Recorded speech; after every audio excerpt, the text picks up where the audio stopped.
Ahora sí.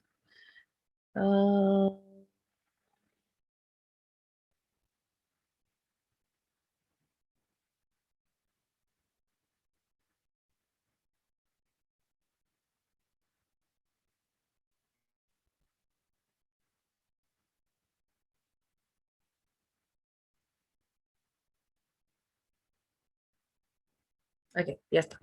Ahora sí, vamos a...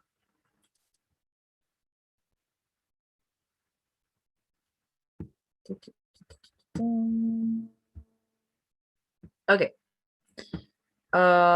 Like we said, it's the same structure en cuanto a tiempo. So same thing, 45 seconds to read, then the conversation, 30 to prepare, 60 to answer. So se los da la instrucción. You will now read a short passage and then listen to a talk on the same academic topic. You will then be asked a question about them. After you hear the question, you will have 30 seconds to prepare your response and 60 seconds to speak. So vamos el primero.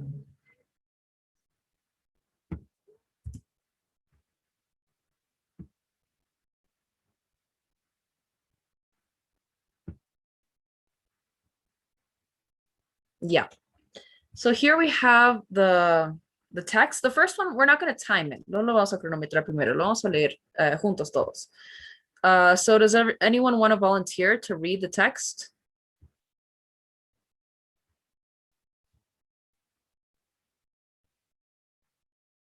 Kate, Catherine? Okay. Okay. Dale, puedes empezar. Okay. Principal negotiation. Often business negotiations are seen as similar to sport games. In such approach, negotiations are treated as win-lose scenarios in which each side holds a position that must be defended. However, business negotiations can also serve the interests of all parties involved. In this model of negotiation, the different negotiators do not function as competing teams with conflicting interests, but rather as partners working towards a common objective. Business negotiate toward the common goal of a deal that suits the needs of both sides. This is called principal negotiation and is especially useful for long-time business partners. Okay. So they aim for a deal that suits the needs of both sides. Any questions about vocabulary, any words or ideas that aren't really clear? ¿Alguien?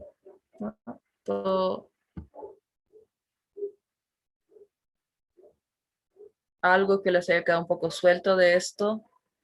Because each one of these has to be very clear. Porque si entran a la conversación con esto un poco suelto, capaz no logran entenderlo tan claramente. So, no todo claro acá, y los mismos consejos de siempre, ¿no? Escuchen cuando ponen énfasis en palabras, cuando dicen tal vez frases que suenan importantes y eso un poco les va a indicar qué ideas son importantes. Now, listen to a lecture on this topic in a business class. You can see the effects of principled negotiation right at this university, actually. We have a private company running our cafeteria, right? The university pays the company to buy food, hire employees, and serve meals to the students. When they drafted the contract outlining their expectations, the university and the food service company had to think about their future together and how they could keep students happy. Only if the students were satisfied would the relationship be able to continue smoothly. That was the common goal. So, at the company's request, the university agreed to fund training the cafeteria workers, precisely because they saw that training as being in the best interest of the students, even if the direct benefit was for the food service employees, and it was coming out of the university's pocket. And at the same time, the food service provider agreed to buy and serve only organic foods, ingredients that cost more, but are healthier for student diners. If the food service had refused to buy those higher quality ingredients, it's more likely that students would have passed on meal plans. Or worse, requested the university find a different service. Obviously, the company'd want to avoid that. In the long run, these kinds of decisions were in line with everybody's goals, especially you, the students. Using the example of the Antes de escuchar la pregunta, do you guys have any questions on the lecture? O bueno, el ejemplo que dio. ¿Todo claro? Okay, ahora sí, pay attention to the question. As you know, like they like to be very precise with the question, so it's always best to really, really pay attention to what they're asking for. So in this case, van a pedir, escuchemos la pregunta. Using the example of the university cafeteria, explain what is meant by principled negotiation. Okay, so they're asking us to basically explicar por qué todo este ejemplo de la cafetería es un ejemplo de principled negotiation. So we're going to prepare our answers. Ya, 30 segundos para preparar su respuesta. Igual el cronómetro en mi celu nomás, guys. Sorry, no está muy bueno mi inter. Pero los pongo empezando ahora.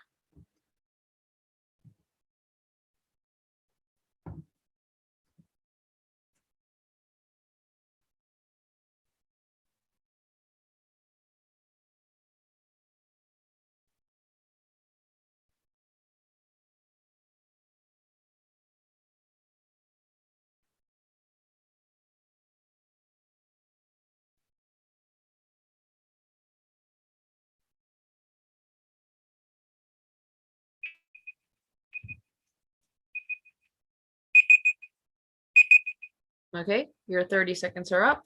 Who wants to answer? Who feels that they have a prepared answer? Están.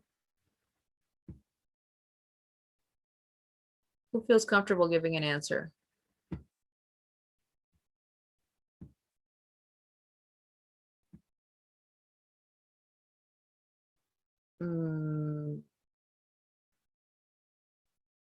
Corina? Okay. Okay, espera, your 60 seconds start now.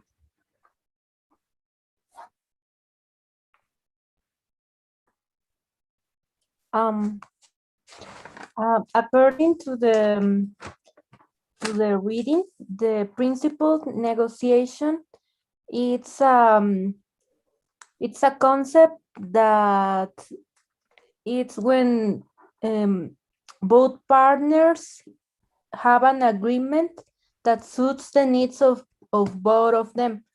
The professor in the lectures explains it by giving the following example. The university have an agreement with a private company to provide the cafeteria services. In this relationship, the university agreed that they are going to give training to the company employees, and the company agreed that they are going to serve organic food, and that suits the goals of both of them. Okay. Good. How do you feel with your answer? At the beginning, I didn't know how to start giving the concept. I think that is where I lost a little bit of time. Why did you have trouble? Era como que buscando algún introduction phrase or? Yes, that, and maybe because my notes of the reading wasn't like clear enough. Yeah, that can happen, especially with these, because we have a lot of information entre la lectura y the spoken lecture. It's a lot of info. So volver y pensar cuáles puntos de estos son importantes, it's kind of hard, pero it's a matter of practice. In this case, I really like that the context, para darnos contexto, you just gave us the definition of principled negotiation, and that's it. No nos explicaste que la lectura dice esto, ra, ra, ra, o sea, para dar el introducir, just the concept, listo, resuelto, that's perfect. No tiene que perder mucho tiempo con la intro. And then the examples. I feel like es un poco, tal vez, sacar tu propia conclusión, kind of say it in your own words, ¿no? This dynamic entre la universidad y su comedor. So the introduction was good. You mentioned the same things the lecture mentioned, but maybe you could have said something like the university paid to benefit the private company helping the cafeteria, and in exchange the company integrated more organic foods into its menu. Both of these things have the objective of favoring the students. Y listo, es como que, and this is a clear example of principal negotiation.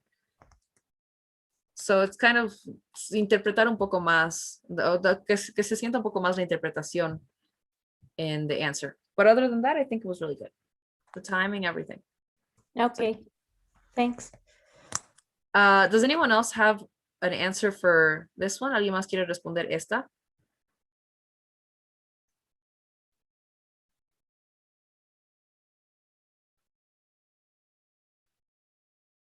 Paola?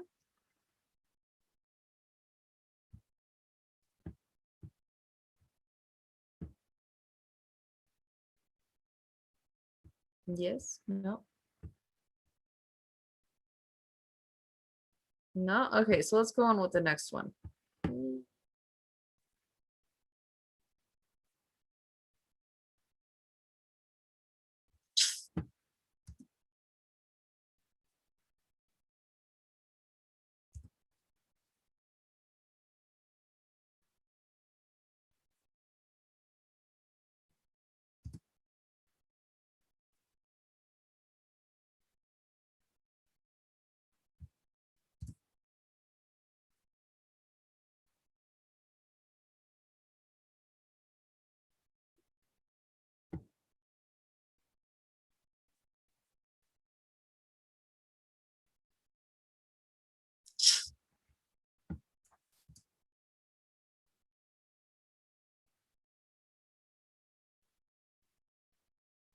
Sorry, guys.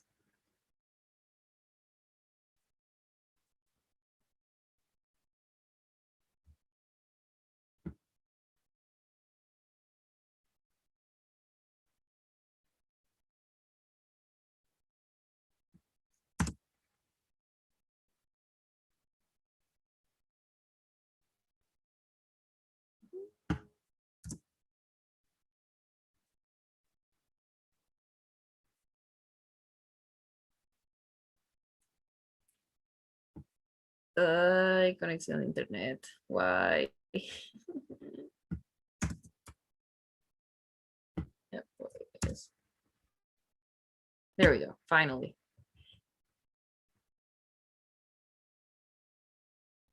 Okay.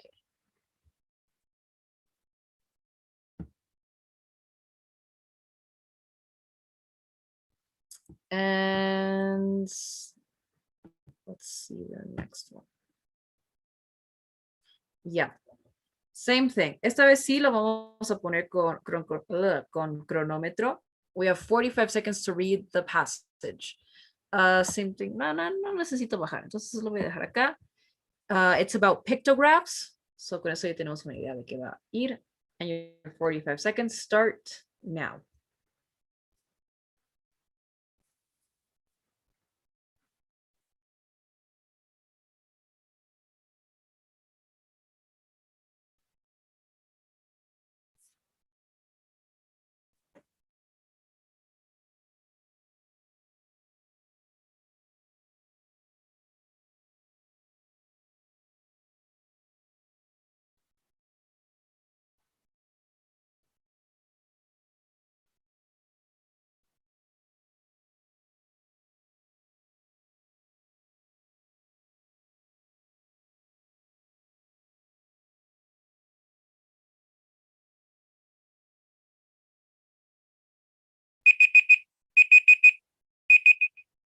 Okay.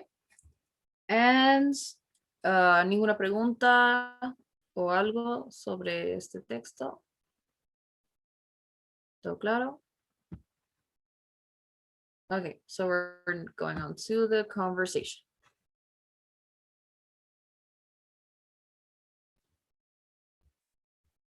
Ya lo escuchamos. Igual apuntes, because these things are... Now listen to a lecture in an art history class. You might be surprised at how close the link between those ancient symbols and our current writing systems actually is. Let me show you some really neat examples from the Roman alphabet to illustrate. Take the letter A. It looks kind of like a triangle with two sticks underneath it, right? Well, those sticks used to actually be horns on a drawing of a bull. A started out as an ancient Egyptian pictograph of a bull's head. This naturally stood for the word bull or a similar creature, but over generations, the eyes and other details on the bull's head disappeared until the head just looked like a triangle, and the horns just looked like sticks. Voila. The next example is a bit more distorted, but the letter E has a very similar story. This one started out as a stick figure, an image of a person praying. A line down the middle represented the legs, body, and head, and then two arms extended out on either side. But over time, the symbol was rotated. Rotation like that is pretty common historically, and a part of the image was lost. Now, the three horizontal strokes of the E, those are what's left of the two arms and the head of that person in prayer. Using examples from the talk, explain how pictographs changed to become modern writing. Okay, so ya tienen la pregunta, pero alguna, do you have any questions? Everything clear on the lecture? This one was a little shorter, so más bien un poco más fácil, pero bueno, ahí está la pregunta. Wait, we're gonna see one more time.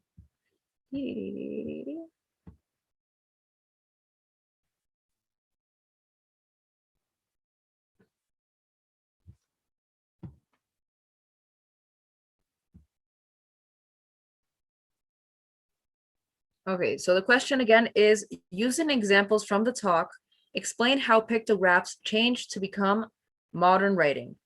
Your 30 seconds start now.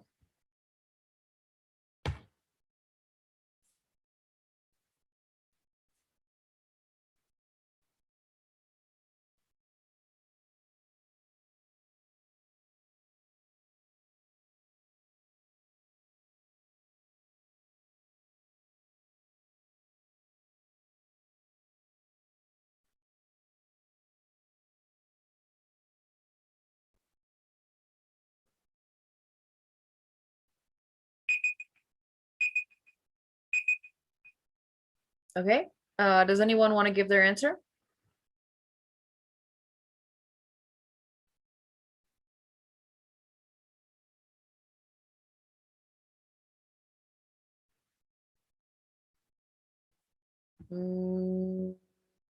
Natalia. Teacher, I do not know if I can answer because yesterday I did not enter the class because I was in a meeting to apply for a job. Okay. But it is, but if is the same as Tuesday, maybe I could try because I'm still confused. Okay, it has a similar structure, but yeah, you can try. Do you feel más o menos tienes preparado algo? You feel I don't confident? know, teacher, because the text I understand everything, but in the audio I think is creo que no lo entiendo muy bien. I don't understand very much, and I think this is my complication in this case. Okay.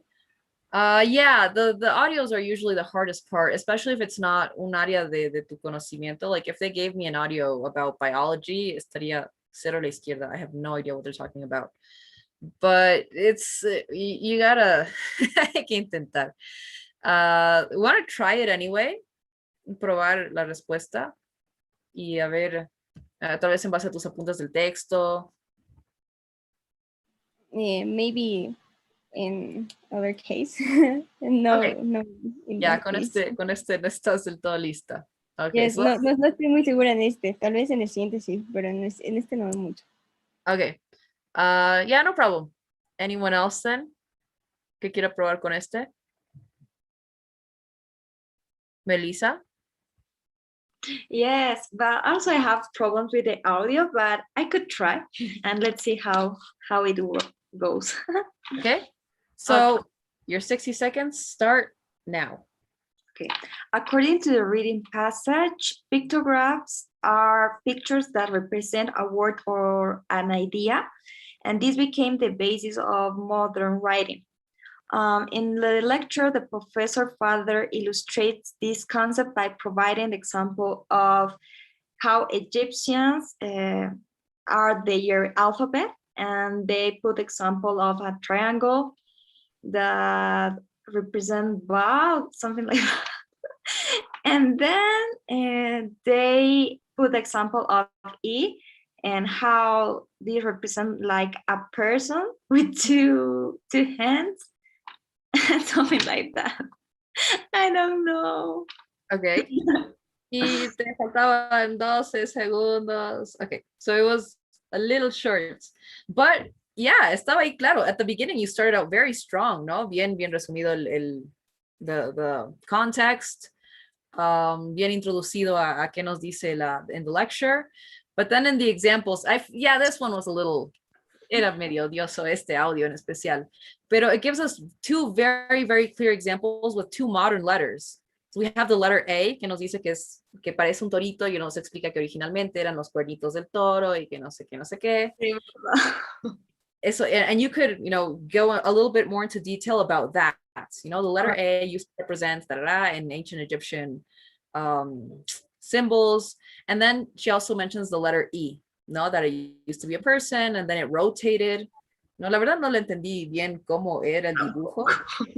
Pero se supone que la E is a stick figure, no? It's a person praying. So, aunque no lo veas visualmente en tu cabeza, because I was also like, ow.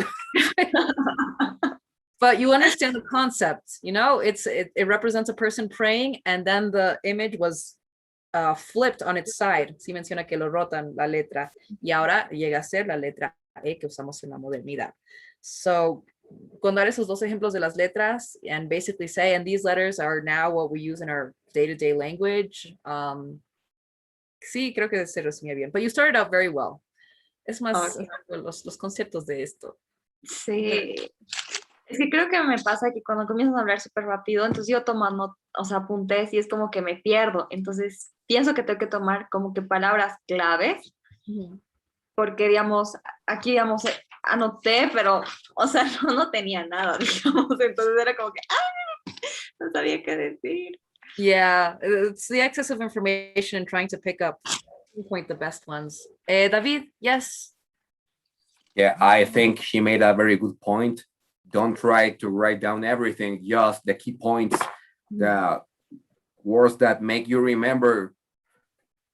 Because if you try to write everything, then you will miss most of the information. Yeah, actually, that happens to me because I was trying to write everything, like the main idea, but I didn't even get, so it was so hard. But yes, I think it's like practicing. Thank you, David. Ajá, y ya me imagino que cuando dan los segundos de preparación, así voy a escribir textualmente lo que voy a decir. Eso les pasa, ¿verdad? That's also estresante. It's very stressful. Tal vez en la U, en diferentes lugares de su vida, les han enseñado a hacer mapitas mentales o mapas conceptuales. That's honestly the best thing for taking notes, like with symbols y cosas que tú entiendas, ¿no? Cómo se están relacionando las ideas. Abreviaturas. Exactly. So when you go back to your notes, you can be like, okay, entonces esto se transforma en, porque les he puesto una flechita, ¿no? Se transforma. Entonces transforms, and I can use this example.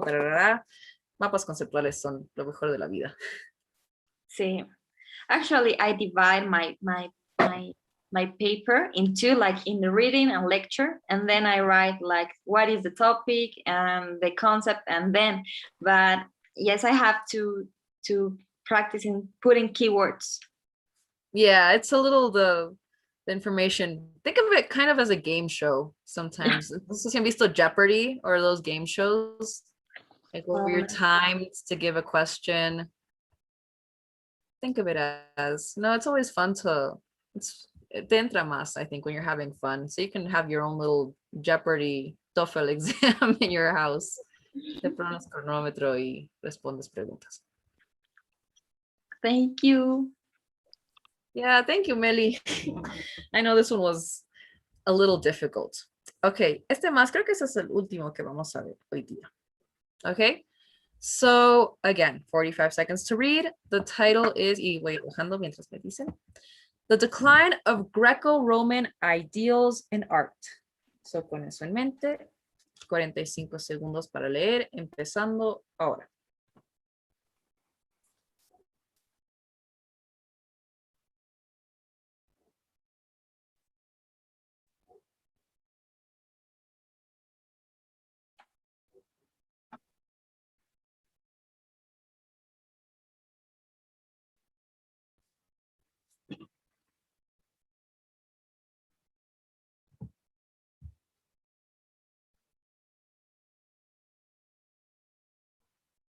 Mhm.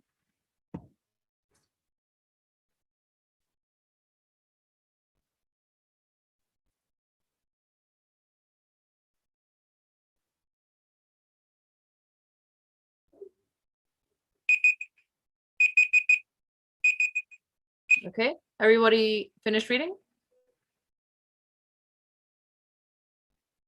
¿Alguien todavía le falta? And I think we're good. So moving on to the conversation. ¿Alguna pregunta, alguna palabra o algo? Teacher, I don't understand what Greco-Roman. No ve que en la antigua Grecia ya eran, no sé, la cúspide de la civilización, y los romanos como que les han robado un poco la idea a los griegos, así que están en esa cultura de las estatuas y el conocimiento, esos ideales en el arte son los griegos romanos. La Venus de Milo. Venus de Milo. No mentiras, es el Renacimiento. Retiro lo dicho. I was gonna say Michelangelo's David, pero no. Politics, our concept of democracy, nuestro concepto de la democracia empezó con los grecos romanos. La filosofía, bien lo hacían los grecos romanos.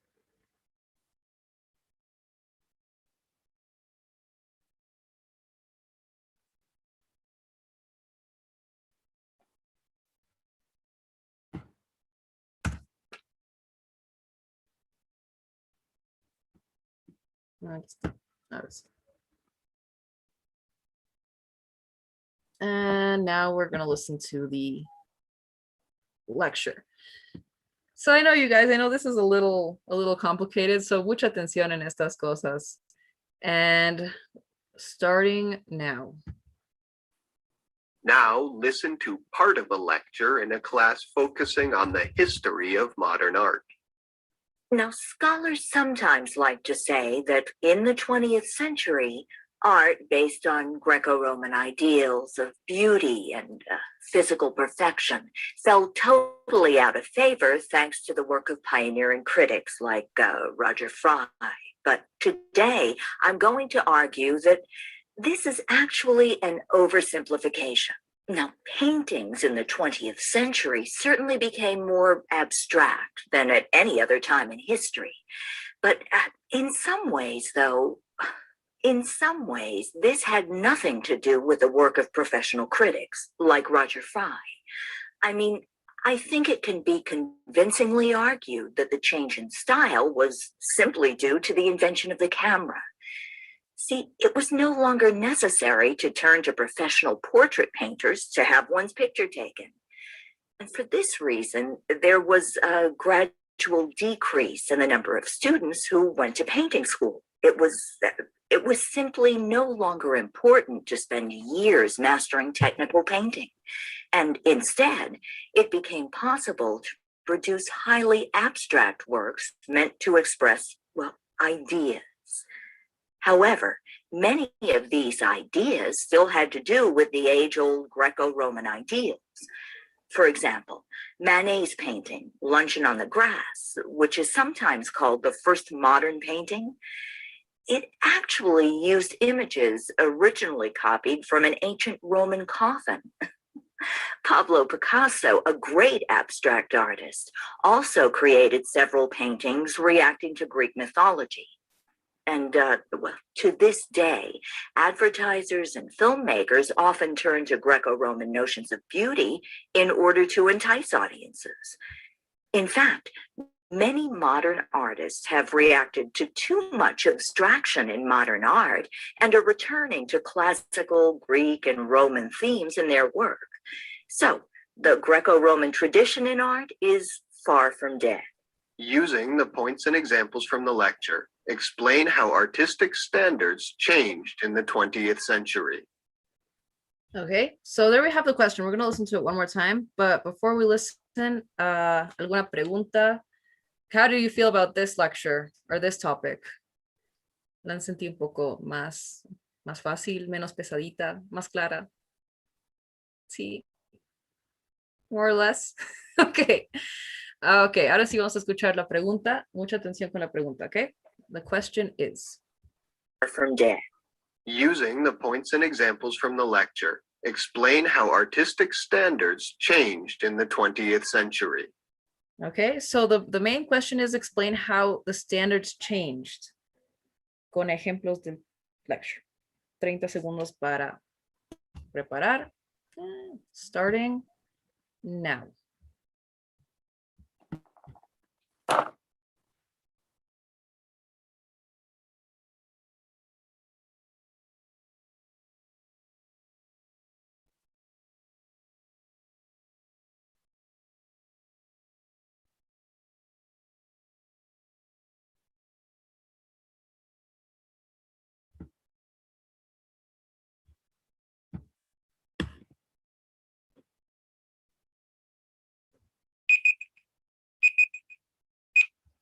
Okay, anyone feel ready? Anyone want to give their response?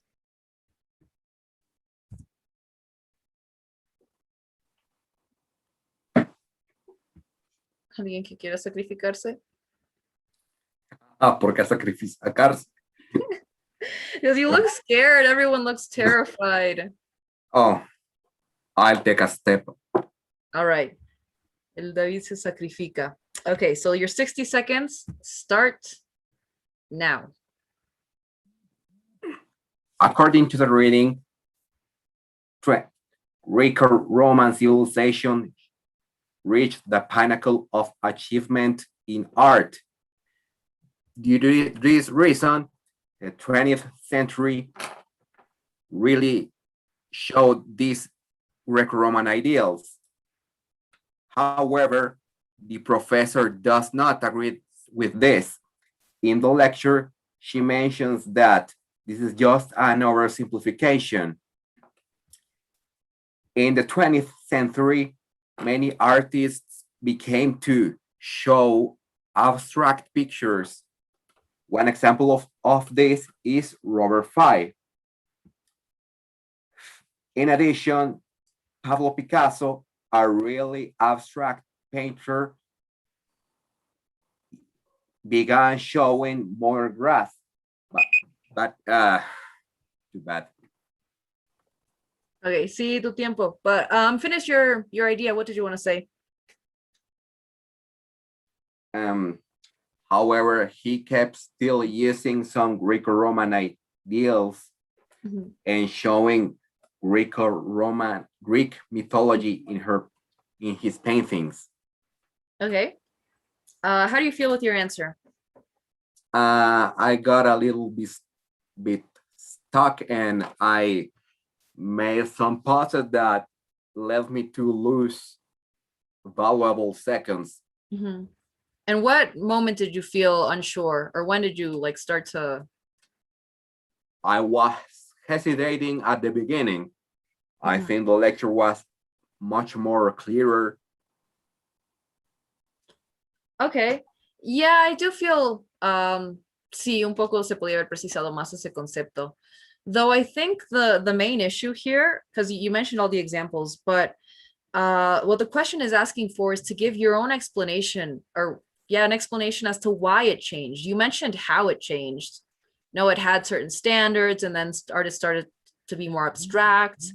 And you mentioned Pablo Picasso, blah, blah, blah. But not really explaining a qué se deben esos cambios, why people, stepped away or stopped referring to these ideals. I think it asks for that a little bit more, and it gives examples of that as well. Does anyone else have an answer for this one?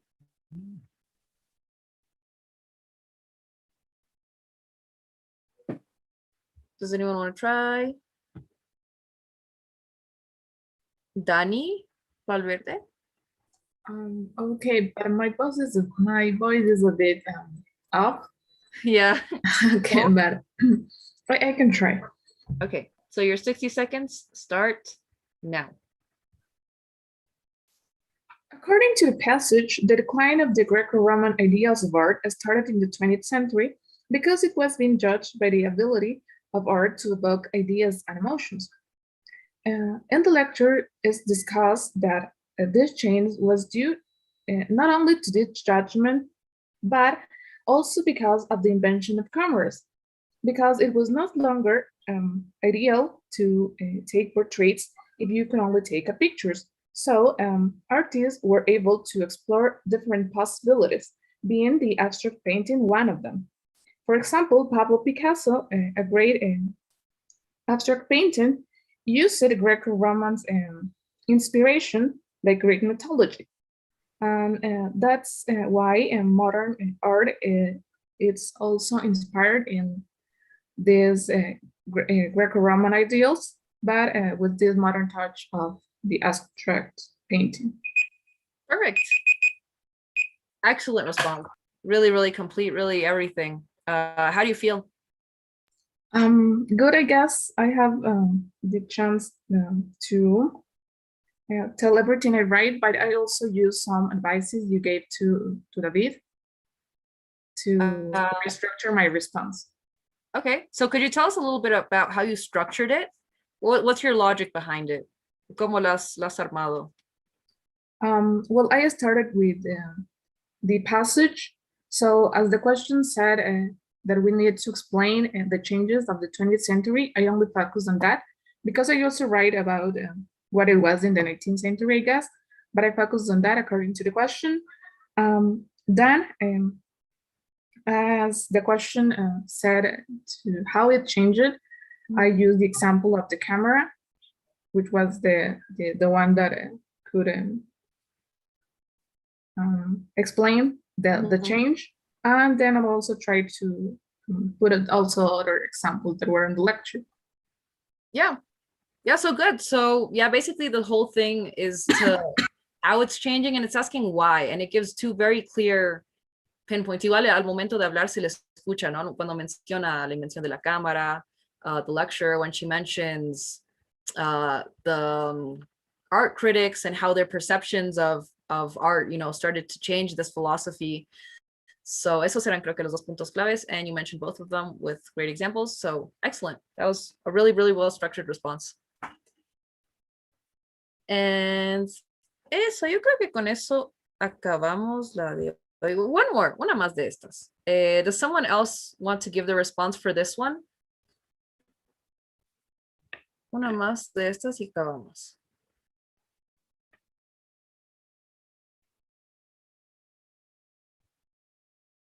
¿Alguien? Kate? ¿Quieres dar tu respuesta? Okay. Okay, espera. 60 seconds. Starting now. The reading discusses about the decline of Greco-Roman ideas in art And basically it defines it as the works of art based on the perfection and beauty in that age. The lecture discusses the role of the Greco-Roman ideas in art and provides the example that the camera invention, I don't know, sorry. You I had don't one down. understand. Yes. ¿Qué dificultad? ¿Qué te costaba? I take notes, but I don't know how to put it in my speech. Yeah, for that, well, it can go both ways. Okay. Sometimes we can like find little words and formulas that'll help us reason it faster, ¿no? Como que pensar, if you look for connectors online, como les dije, no busquen listas de conectores para ensayos, y ahí con esos conectores se les va a hacer más fácil y más claro conectar ideas.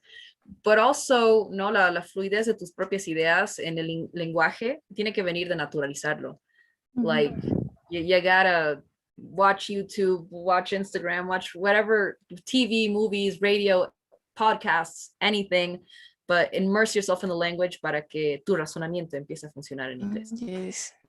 So, Okay. yeah, it's solo cuestión de eso. Listening to Yes, music thank you. really helps. Thank you. Ok, con eso creo que acabamos para hoy. Espera, alguien ha entrado en el chat. Ay, ya, nos habías mandado stopwatch hace 20,000 siglos y lo acabo de ver. Sorry. Yeah.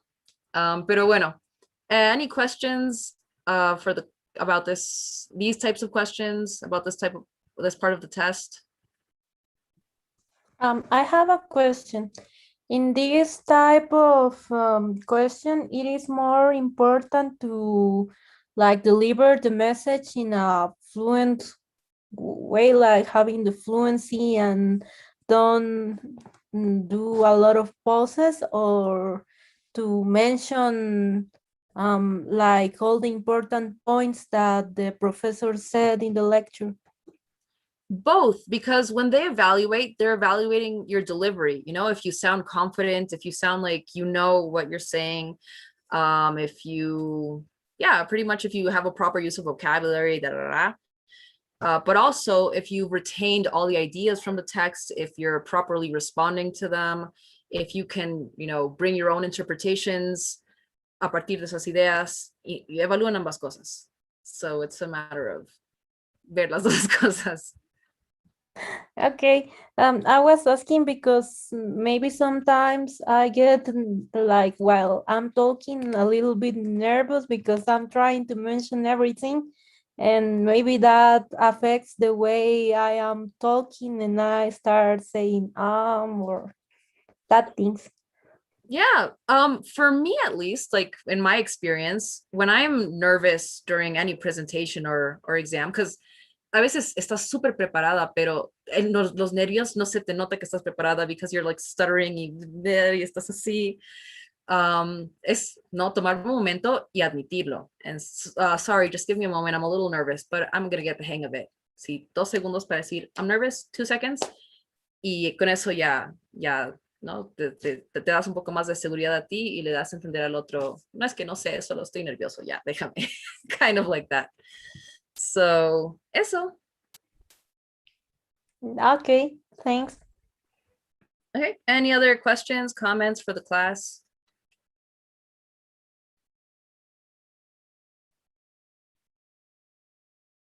Okay, so we're gonna leave it there, guys. Espera, ¿qué les?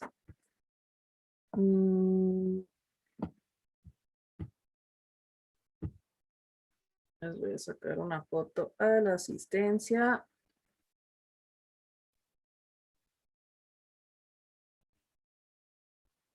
And les mando una encuesta.